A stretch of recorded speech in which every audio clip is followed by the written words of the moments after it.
Ranní mlha se držela nízko při zemi a lpěla na chladných náhrobcích hřbitova v Oakhaven.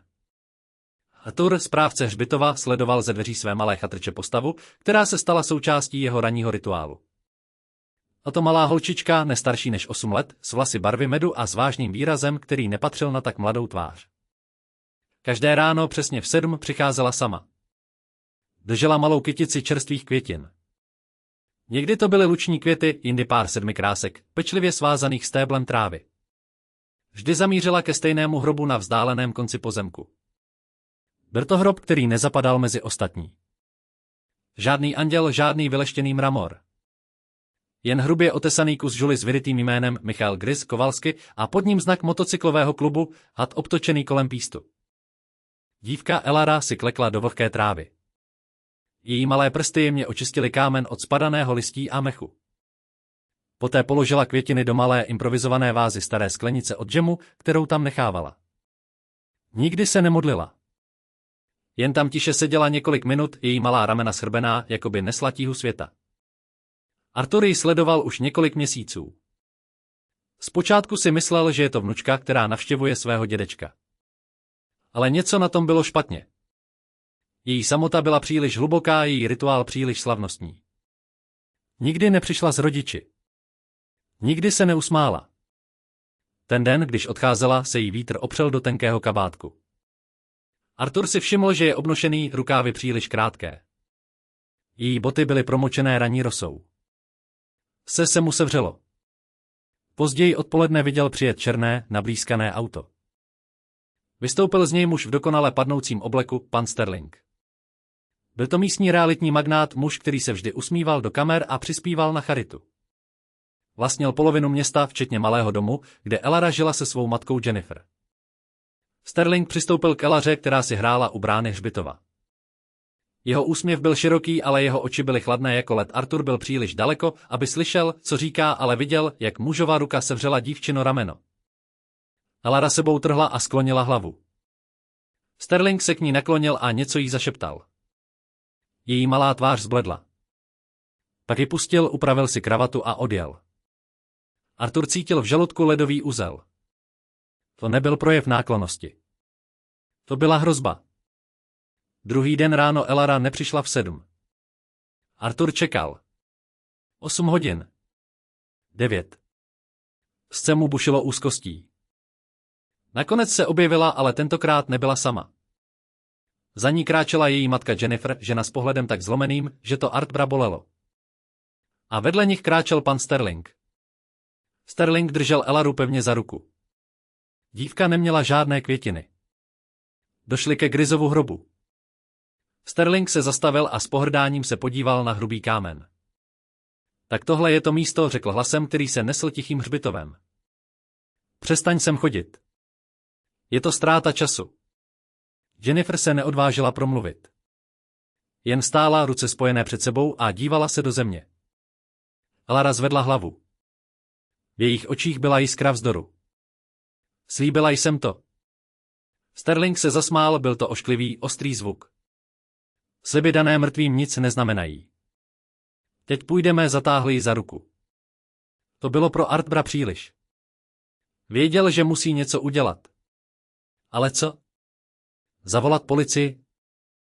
Na co by si stěžoval? Že muž mluvil se svou nevlastní dcerou? Sterling byl ve městě nedotknutelný. Tak si vzpomněl na ten znak na náhrobku. Had a píst. Železní hadi. Obávaný motocyklový klub, který měl své sídlo na okraji města. Lidé si o nich šeptali strašidelné příběhy.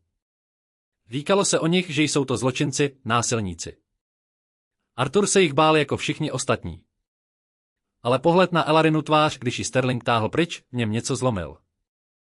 Strach o dívku byl silnější než strach z motorkářů. Vrátil se do své chatrče. Ruce se mu třásly, když listoval starým telefonním seznamem. Našel to pod písmenem ŽET, železní hadi MC. Klubovna. Bylo tam jen číslo. Zhluboka se nadechl a vytočil ho. Telefon zvonil dlouho. Arthur už to chtěl vzdát, když se na druhém konci ozval hluboký, chraplavý hlas. Ano? Dobrý den, zakoktal Arthur. Jmenuji se Arthur. Jsem správce hřbitova v Oakhaven. Ticho. Pak hlas řekl, co chcete? Jde o hrob. Hrob Michaela Kovalského. Na druhém konci linky se změnil tón. Zmizela lhostejnost, nahradila ji napjatá pozornost. Co je s ním?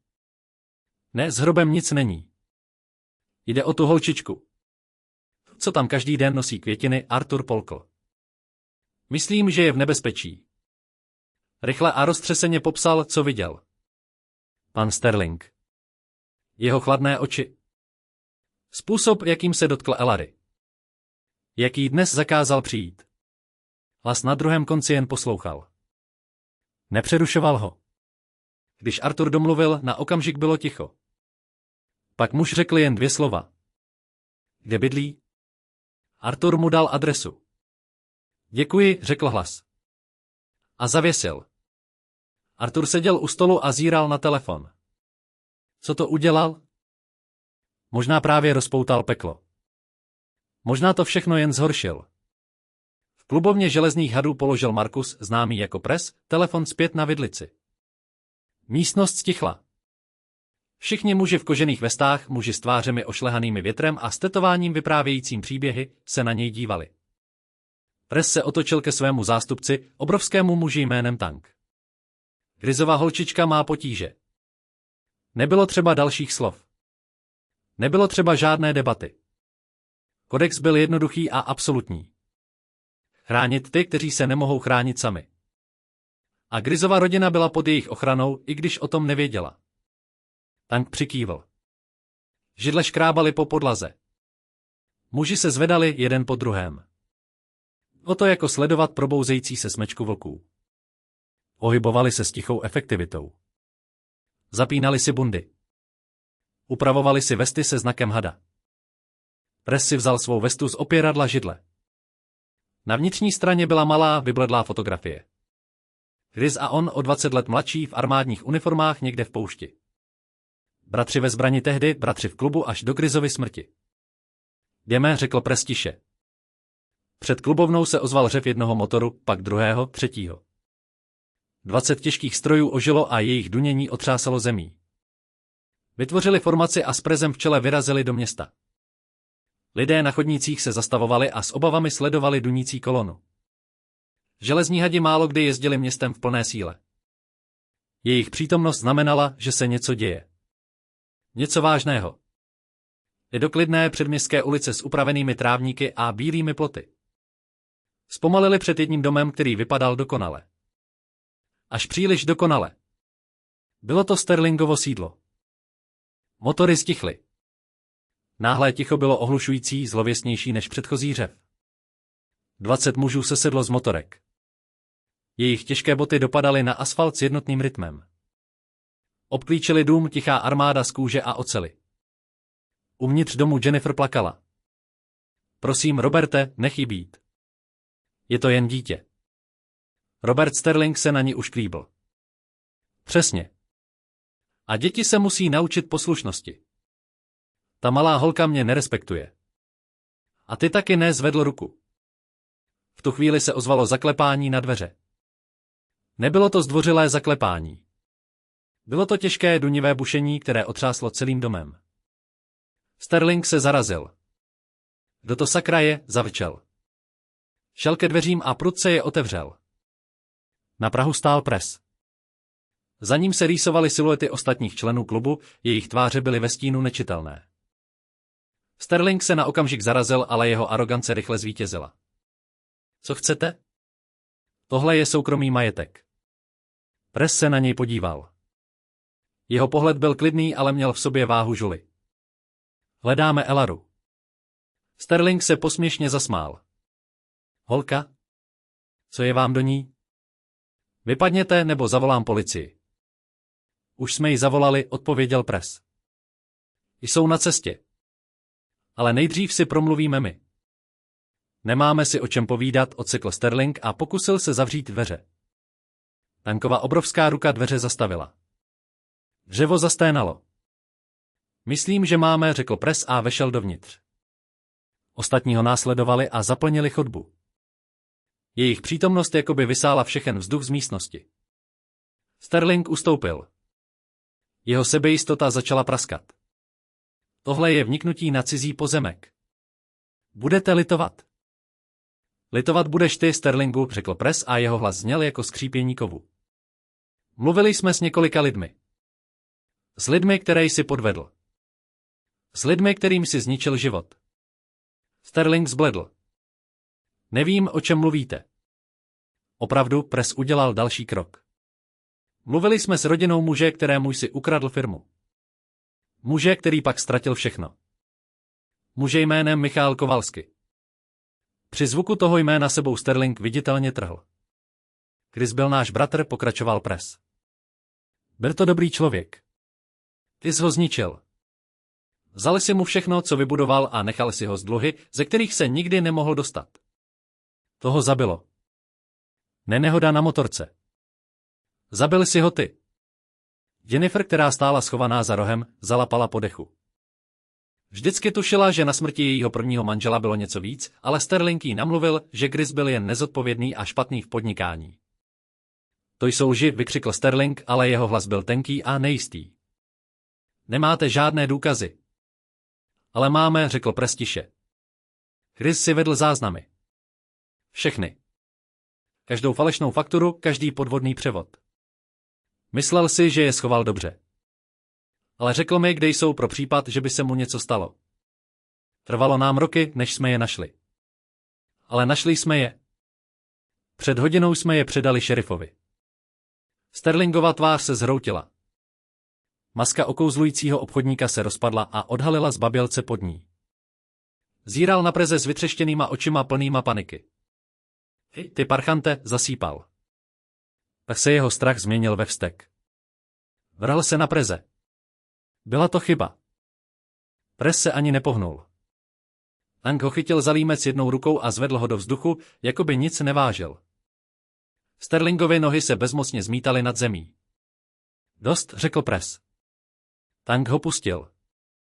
Sterling se zhroutil na podlahu a lapal po dechu. V tu chvíli se na schodech objevila Elara. Stála tam v pyžamu, v očích měla strach, ale i něco jiného. Naději. Press k ní otočil svou pozornost. Jeho drsná tvář změkla. Klekl si, aby byl na její úrovni. Ahoj, Elaro, řekl jemně. Jmenuji se Markus. Byl jsem přítel tvého táty. Dívka se na něj dívala. Se podívala na hromadu, kterou byl Sterling, a zpět na Marcuse. Už vám neublíží, řekl Markus. Slibuju. Elariny oči se naplnily slzami. Nebyly to slzy strachu, ale úlevy. Rozběhla se a objela mohutného motorkáře kolem krku. Markus na okamžik stuhl, zaskočený. Pak jeho paže, potetované a zizvené, jemně objaly její malé tělo. Pohlédl přes její hlavu na své muže. V jejich očích viděl stejný výraz. Tohle bylo to, proč existovali. Tohle byl kodex. Za několik minut přijela policie. Šerif Brody, muž s unavenou, ale čestnou tváří, vešel dovnitř. Když uviděl motorkáře a Sterlinga šouleného na podlaze, jen si povzdechl. Marcusi, řekl. Doufal jsem, že to vyřešíme bez tohohle divadla. Někdy je divadlo potřeba, šerife, odpověděl Press. Máte ty dokumenty? Máme, potvrdil Brody. Vypadá to, že pan Sterling stráví hodně dlouhou dobu přemýšlením o svých chybách, podíval se na Jennifer a Elaru.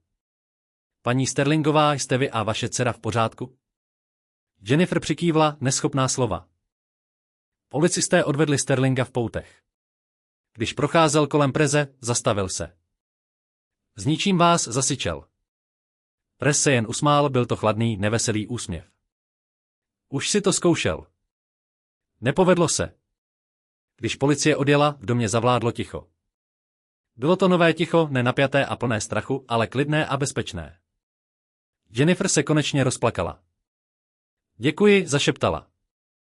Nevěděla jsem, co dělat. Nemusíte děkovat, řekl Press.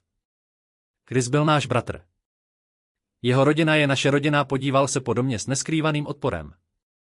Tady nemůžete zůstat. Během následujících 2 dnů se stal malý zázrak. Železní hadi se proměnili v nejneobvyklejší stěhovací firmu na světě. Balili krabice, rozebírali nábytek a nakládali celý život Jennifer a Ellery na korbu starého nákladáku, který patřil jednomu z členů. Našli jim malý útulný byt nad obchodem s náhradními díly, který vlastnil jiný člen. Nebyl to luxus, ale byl čistý, světlý a hlavně bezpečný. Celé město to sledovalo v němém úžasu. Zprávy o Sterlingově zatčení a roli motorkářů se rozšířily jako požár. Lidé, kteří se dříve otáčeli, když viděli kožené vesty, teď nesměle kývali na pozdrav. Majitel místní restaurace jim přinesl krabice s pizzou a odmítl si vzít peníze. Stará paní z pekárny jim donesla čerstvě upečený jablečný koláč. Vnímání se měnilo. Tito muži nebyli monstra z pověstí. Byli to strážci. Když byl byt zařízený, Press dal Jennifer klíče. Je to vaše, dokud nebudete chtít odejít. A dole je pro vás práce, jestli chcete. Nic moc, jen účetnictví. Jennifer se rozplakala. Jak vám to mám kdy splatit? Už jste splatila, řekl Tank svým hlubokým hlasem a ukázal na Ellaru. Dívka seděla na podlaze a kreslila. Vypadala šťastně. Poprvé za dlouhou dobu vypadala jako dítě. O týden později přišla Ellara do klubovny. V ruce držela složený kus papíru. Byla nervózní, ale odhodlaná. Našla Preze, který seděl u stolu a probíral se nějakými papíry. Pane Marcusi, řekla tiše. Prez zvedl hlavu a usmál se. Ahoj, Ellaro. Co pro tebe můžu udělat? Podala mu papír. To je pro vás. Pro všechny. Rozložil ho. Byla to kresba pastelkami. Na ní stál velký vousatý motorkář s vestou železných hadů. Vedle něj stála malá holčička a držela ho za ruku. A nad motorkářem se vznášel anděl s křídly, který měl tvář jejího otce, Grize. Pod obrázkem bylo napsáno roztřeseným dětským písmem Moji andělé. Prezovi se zamžilo před očima. Polkl knedlík v krku. Ukázal obrázek Tankovi. Ten si odkašlal a rychle se otočil. Ostatní muži v místnosti stichli a dívali se na kresbu. V očích těch nejtrčích mužů ve městě se leskly slzy. Press vstal, vzal kladivo a hřebík a přibyl obrázek na zeď přímo uprostřed klubovny, vedle fotografie jeho a Grize z armády. Tohle je nejcennější věc, kterou tenhle klub kdy vlastnil, řekl a jeho hlas byl chraplavý emocemi. O rok později byl hřbitov Oakhaven zalitý teplým jarním sluncem. Arthur zametal listí a usmíval se. Ke Grizovu hrobu přišla malá skupinka. Ellara, teď už 9letá a plná života, nesla velkou kytici slunečnic. Vedle ní šla její matka Jennifer, jejíž oči znovu zářily. A za nimi kráčel Press bez své klubové vesty, jen v džínách a tričku. Ellara položila květiny na hrob. Už to nebyl rituál plný smutku. A to vzpomínka plná vděčnosti. Chybíš mi, tati, zašeptala. Ale už se nebojím. Mám spoustu strýčků, co na mě dávají pozor. Markus položil ruku na její rameno. Podíval se na jméno svého padlého bratra vyryté v kameni. Grizův slib byl splněn. Jeho dcera byla v bezpečí. Byla milována. Arthur je sledoval z dálky. Věděl, že některé rodiny se nerodí, ale jsou vykovány. V ohni tragédie, zpevněné loajalitou a spečetěné láskou.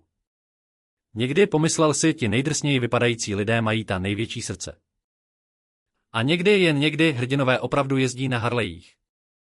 Spravedlnost našla svou cestu ne prostřednictvím soudních síní, ale díky dunění motorů a kodexu cti, který byl silnější než jakýkoliv zákon napsaný na papíře. Svět se stal zase o trochu správnějším místem. A to všechno začalo malou holčičkou a kyticí polních květů.